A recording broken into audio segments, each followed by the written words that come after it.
Okay, we've had our settlement conference, and perhaps we didn't settle everything, and we still have a trial date coming up. Now what do we need to do?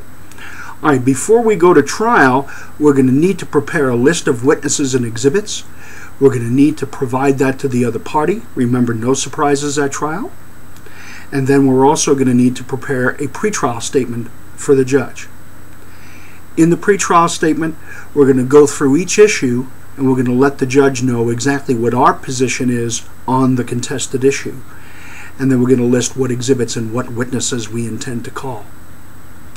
You and I should sit down and carefully prepare the joint pretrial statement, since this is something that the judge is going to read just before the trial. So it does need to be done carefully.